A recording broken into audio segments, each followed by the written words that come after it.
अस्सलाम वालेकुम।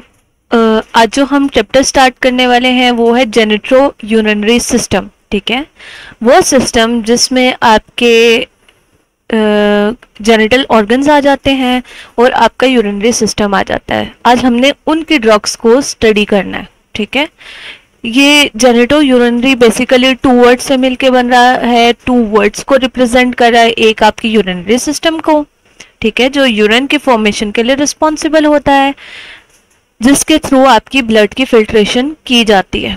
और सेकंड आपका आता है genito, that is refer to your genital organs और रिप्रोडक्टिव सिस्टम। ठीक है, तो वन बाय वन हम इन दोनों को स्टडी करेंगे।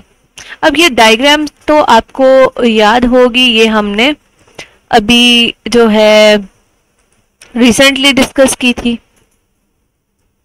आपके किस चैप्टर में, कार्डियोवैस्कुलर सिस्टम वाले चैप्टर में। ठीक है, ये सेम वही है। अब हम ना डाययूरेटिक्स को डिटेल में डिस्कस करना स्टार्ट कर लेते हैं।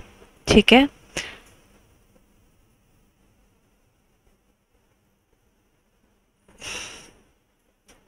अच्छा यहाँ पर ना आपको एक क्लासिफिकेशन दी हुई है। ये जो डाययूरेटिक्स, एक तो हमने डाययूरेटिक्स पढ़ना है जो कि लिंक्ड है आपके किससे, आपकी यूरिनरी सिस्टम से। दूसरी आपको यहाँ पर लिखा हुआ है यूट्राइन मसल रिलैक्सेंट्स। ठीक है, ये यूट्राइन मसल्स रिलैक्सेंट्स जो है ये आपके जो रिप्रोडक्टिव ऑर्गन्स हैं उन पर एक्ट करते हैं। ठीक है, इनमें जो हम ड्रग पढ़ेंगे वो बीटा 2 एगोनिस्ट पढ़ेंगे जो कि रिटोड्रिन है। ठीक है, रिटोड्रिन क्या करती है, यूट्राइन मसल को रिलैक्स कर देती है, सिंपैथेटिक एक्टिविटी को इंक्रीज करती है। ऑन दी अदर हैंड अगर हम यूट्राइन मसल कॉन्ट्रैक्शंस की बात करें तो फिर उसमें हम मिसोप्रोस्टोल पढ़ेंगे। ठीक है, उसके साथ साथ हम ऑक्सीटोसिन और एर्गोट एल्कलाइड भी पढ़ेंगे, जिसमें हमने अर्गोमेन पढ़ना है। ठीक है, सबसे पहले हम डाययूरेटिक्स को देख लेते हैं कि डाययूरेटिक्स कौन सी ड्रग्स होती हैं। ये डाययूरेटिक्स वो ड्रग्स होती हैं जो इंक्रीज, जब आपका ब्लड वॉल्यूम ज़्यादा हो जाता है तो ये आपकी यूरिन की प्रोडक्शन को इंक्रीज करती हैं, उसके वॉल्यूम को इंक्रीज करती हैं, और जो एक्स्ट्रा सॉल्ट्स वगैरह होते हैं उनकी एक्सक्रीशन करवा देती हैं किडनी से। ठीक है, किस फॉर्म में, यूरिन के फॉर्म में। ये डाययूरेटिक्स जो है ये फर्स्ट लाइन थेरेपी यूज की जाती है आपकी हाइपरटेंशन में, यानी कि अगर किसी का ब्लड प्रेशर ज्यादा रह रहा है तो फर्स्ट लाइन थेरेपी में आप डाययूरेटिक्स देते हैं। लो डोज थेरेपी जो डाययूरेटिक्स की होती है वो बहुत सेफ होती है, बहुत इनएक्सपेंसिव होती है, और ये स्ट्रोक में, इवन मायोकार्डियल इन्फार्क्शन और कंजस्टिव हार्ट फेलियर में भी आपकी यूजफुल होती है। और जो रीसेंट डाटा है उसके अकॉर्डिंग जो डाययूरेटिक्स हैं उनका बेटर रिजल्ट है as compare to beta blockers. ठीक है, किसमें, ओल्डर पेशेंट्स में। अब हम इसकी प्रोटोटाइप ड्रग्स को डिस्कस कर लेते हैं। अब इसमें हमने thyroid diuretics, loop diuretics, potassium sparing diuretics, carbonic anhydrase inhibitors और ऑस्मोटिक डाययूरेटिक्स वगैरह स्टडी करना है। ठीक है, तो सबसे पहले हमने क्या पढ़ना है, सबसे पहले हमने पढ़ना है थायराइड डाययूरेटिक्स, जिसमें हम पढ़ेंगे क्लोरथायाजाइड कि ये कैसे काम करती है।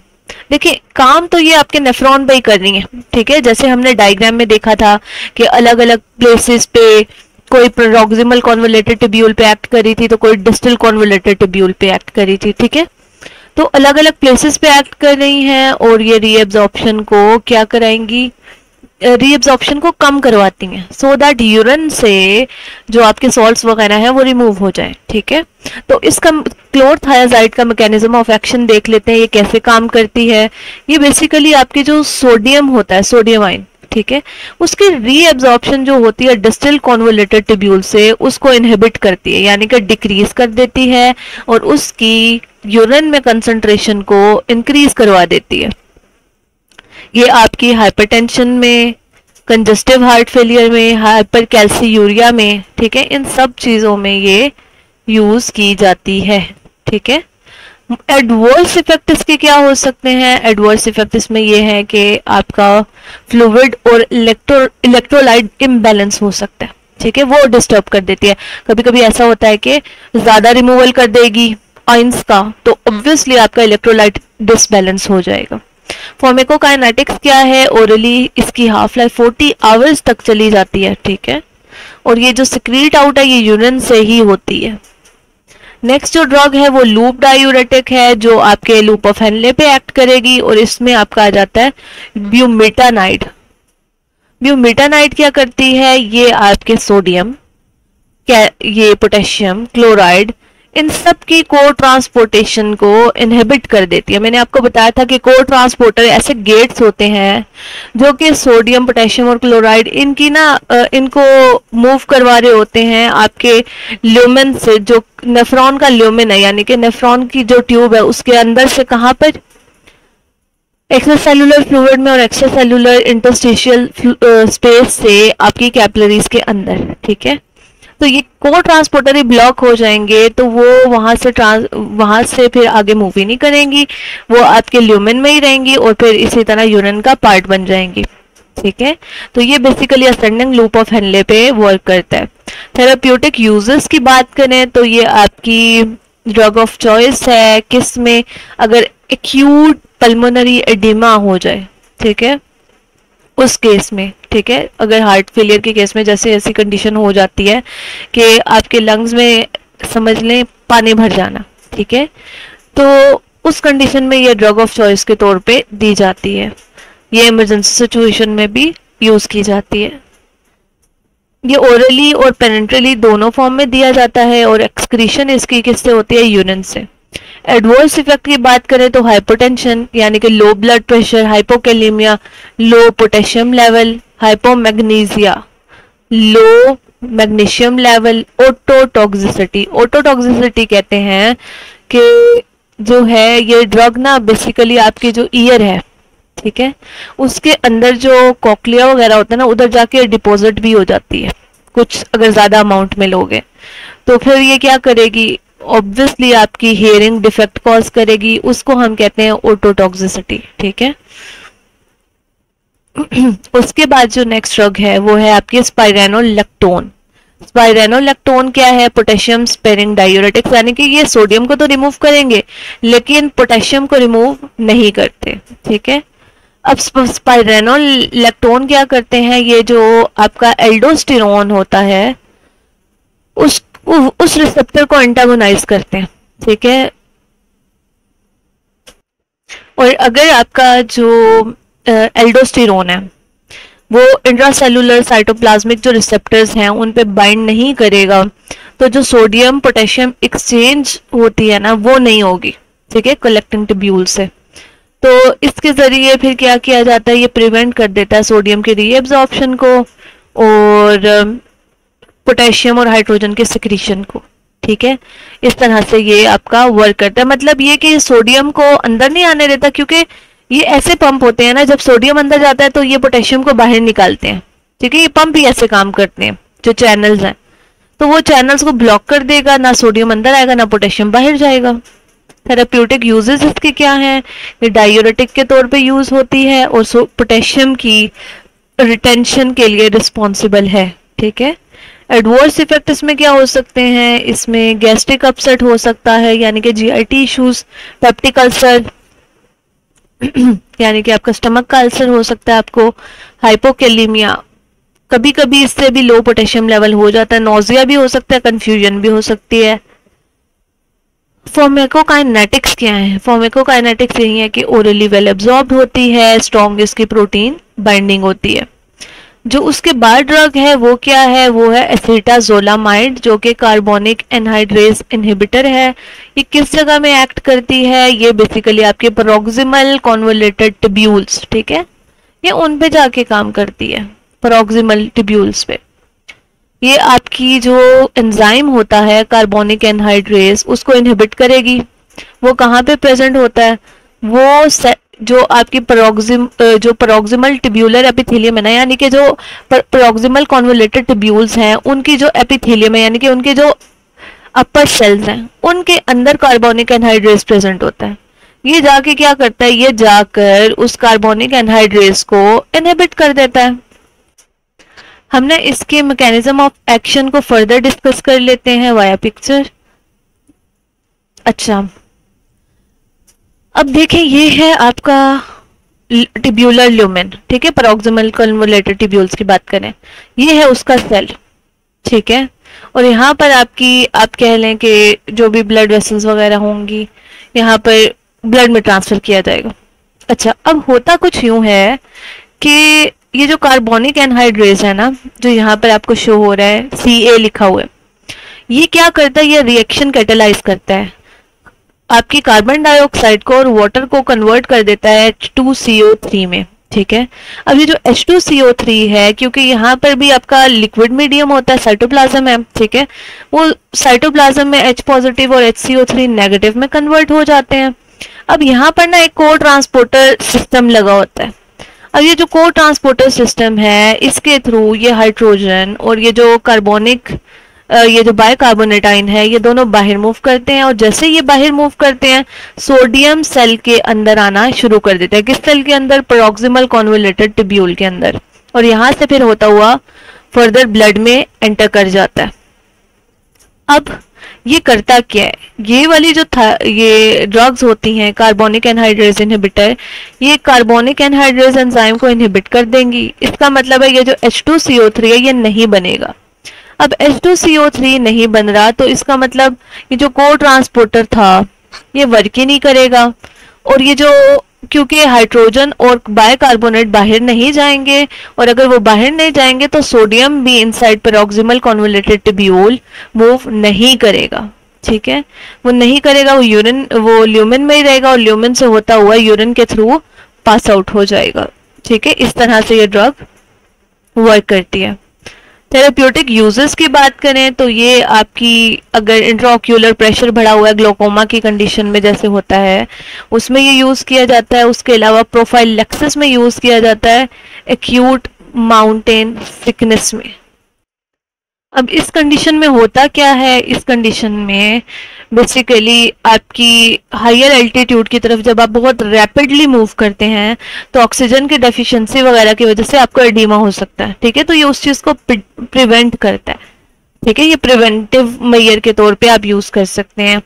अब इसकी बात करें हम तो ये ओरली भी आप ले सकते हैं, ठीक है, और ये जो सिक्रीट होती है वो पैरोक्सिमल ट्यूब्यूल से होती है। एडवर्स इफेक्ट इसके क्या हैं, पोटेशियम डिप्लीशन कॉज कर देती है और रीनल स्टोन भी कॉज कर सकती है।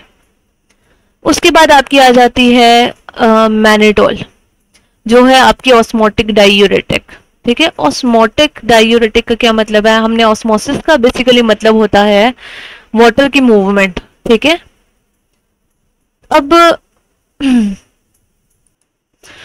अब ये ना आपकी बहुत सारी कंडीशंस में यूज किया जाता है, इवन आपके स्ट्रोक में भी यूज की जाती है, ठीक है। ये क्या करवाती है, ये वाटर का रिमूवल करवाती है रेदर देन सोडियम, ठीक है। ज्यादा वाटर अगर बॉडी में हो गया है तो उसको रिमूव करने में हेल्प करेगी। ये आपकी सोडियम की रिटेंशन ही करवाती है। ये आपके यूरिन फ्लो को मेंटेन करने में हेल्प करती है। ये आपकी ओरली एब्जॉर्ब नहीं होती, ठीक है, ये आपको आईवी देनी पड़ती है। एडवर्स इफेक्ट इसके ये हो जाते हैं कि आपको डिहाइड्रेशन हो सकती है। अब ये काम कैसे करती है, काम ये सिंपल वे में ऐसे करती है कि मैनिटोल ना एक सल्यूट की तरह काम करती है। ये आपकी जब आईवी लाइन के थ्रू देते हैं आप तो ये किडनी में चली जाती है, वहां पे ये ल्यूमेन में जब प्रेजेंट होती है तो ये एक सल्यूट की तरह काम करती है। अब उसके पीछे पीछे आपका वाटर आ जाता है, ठीक है, सल्यूट सॉल्वेंट बैलेंस करने के लिए, और फिर ये उसी के साथ बॉडी से रिमूव हो जाता है। उसके बाद आपकी जो ये यहाँ तक तो हमने डायूरेटिक्स को डिस्कस कर लिया। उसके बाद जो हमने डिस्कस करनी है वो है आपकी रिप्रोडक्टिव ऑर्गन्स के ड्रग्स, ठीक है, जिसमें सबसे पहले आपकी कौन सी ड्रग दी हुई है, आपके रेटोड्रिन दी हुई है, जो कि बीटा 2 एगोनिस्ट है और यूट्रिन मसल्स रिलैक्सेंट के तौर पे यूज की जाती है। अब जो आपकी यूट्रस होता है ना उस पे बेसिकली डिफरेंट रिसेप्टर्स प्रेजेंट होते हैं, सिंपैथेटिक के भी पैरासिम्पैथेटिक के भी। मतलब उसमें आपके मस्करीनिक रिसेप्टर्स भी होंगे, उसमें आपके अल्फा और बीटा रिसेप्टर्स भी होंगे। तो बीटा रिसेप्टर्स पे बेसिकली ये रेटोड्रिन काम करती है और उसको जो यूट्रिन मसल्स है उनको रिलैक्स कर देती है, ठीक है। कैसे रिलैक्स करेगी, ये बेसिकली रिसेप्टर्स के साथ बाइंड करके सिंपैथेटिक एक्टिविटी को इंक्रीज कर देती है। और आपको पता है कि सिंपैथेटिक एक्टिविटी के थ्रू आपके जो मसल्स होते हैं वो रिलैक्स हो जाते हैं।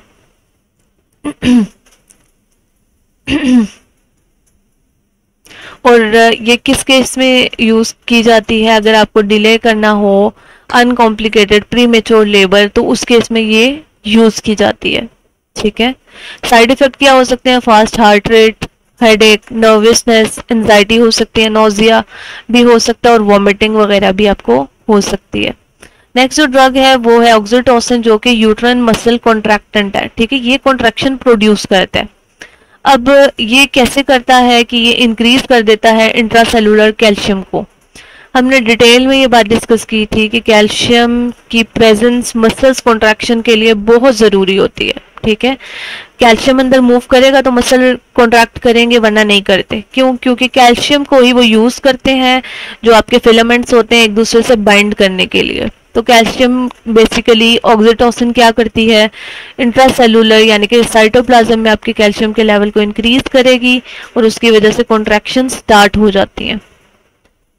थेरेप्यूटिक यूजेस यही है कि आप यूट्राइन कॉन्ट्रैक्टेंट्स के तौर पे ये यूज़ करते हैं। ये आपकी लेबर पेन्स के लिए और डिलीवरी में और इवन के आप लोगों की जो डीएनसी वगैरह होती है उन सब में ये उनमें ये यूज़ किया जाता है।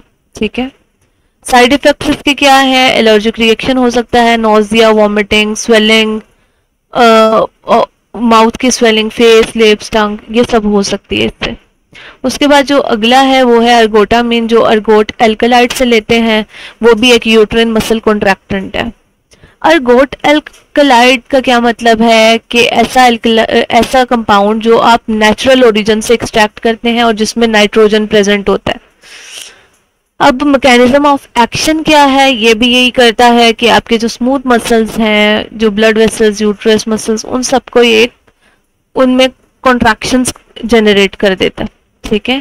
थेरेप्यूटिक यूजेस क्या है? ये आपका यूट्राइन मसल्स को कॉन्ट्रैक्ट करने के लिए यूज होता है।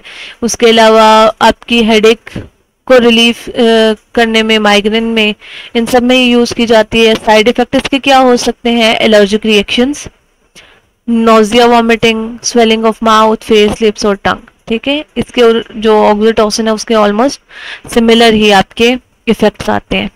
तो ये जो था ये आपका था 8th चैप्टर। नेक्स्ट हम जो है स्टार्ट करेंगे आपका चैप्टर नंबर 9।